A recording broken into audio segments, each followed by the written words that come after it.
साथियों, आप सभी ने अपने स्कूलिंग टाइम में पाइथागोरस थ्योरम कभी न कभी जरूर पढ़ी होगी, किंतु आप ये बात जानकर हैरान हो जाएंगे कि पाइथागोरस से लगभग 200 वर्ष पूर्व एक भारतीय ऋषि बोधायन ने इसकी खोज कर ली थी। तो चलिए पहले ये समझ लेते हैं कि पाइथागोरस थ्योरम क्या है। ये पाइथागोरस थ्योरम कहती है कि किसी भी राइट एंगल ट्राइंगल में यदि हाइपोटेन्यूज यानी कर्ण को लेकर कोई स्क्वायर बनाया जाए तो इस स्क्वायर का एरिया रिमेनिंग जो टू साइड से ट्राइंगल की उनको लेकर बनाए गए स्क्वायर्स के एरियाज के सम के इक्वल होता है। आप वीडियो को पॉज करके देख सकते हैं। अब सबसे पहले यह जान लेते हैं कि इसको पाइथागोरस थ्योरम क्यों कहते हैं। दरअसल 570 से 490 ईसा पूर्व के मध्य पाइथागोरस नाम के एक यूनानी दार्शनिक हुए थे जिनका नाम था पाइथागोरस। उनका मानना था कि ये जो यूनिवर्स है वह नंबर्स से बना हुआ है और दुनिया की हर चीज को पूरी सटीकता के साथ मापा जा सकता है। इतिहासकारों का मानना है कि इस थ्योरम को पाइथागोरस ने खोजा, इसलिए इसको पाइथागोरस थ्योरम के नाम से जाना जाता है। किंतु मैंने आपसे पहले भी कहा कि पाइथागोरस थ्योरम को हमारे ऋषि मुनि बहुत पहले से जानते थे।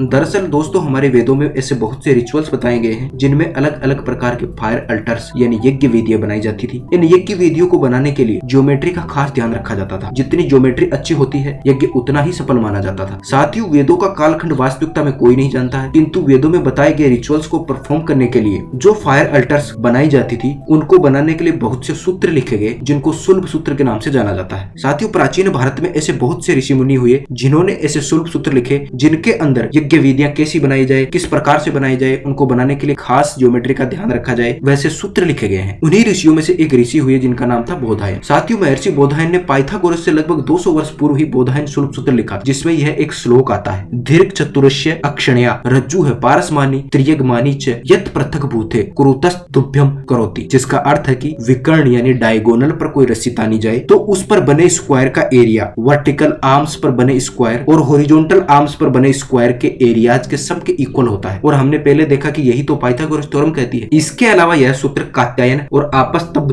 के सुल्भ सूत्रों में भी मिलता है। इसके अलावा इस सुल्भ सूत्र में एक सर्कल को सेम एरिया के स्क्वायर में कैसे कन्वर्ट किया जाए तथा इसका उल्टा यानी स्क्वायर को सेम एरिया के सर्कल में कैसे कन्वर्ट किया जाए, इसके अलावा √2 की वैल्यू कैसे फाइंड की जाए, ये सभी जानकारियां भी दी गई है। इस प्रकार साथियों, आप देख सकते हैं कि पाइथागोरस से बहुत समय पहले से हमारे प्राचीन ऋषि मुनि ये सभी ज्योमेट्री जानते थे। तो साथियों, मैं आशा करता हूँ कि आपको हमारी यह वीडियो पसंद आई होगी। कमेंट बॉक्स में अपनी राय जरूर प्रस्तुत करें। धन्यवाद। हरे कृष्णा।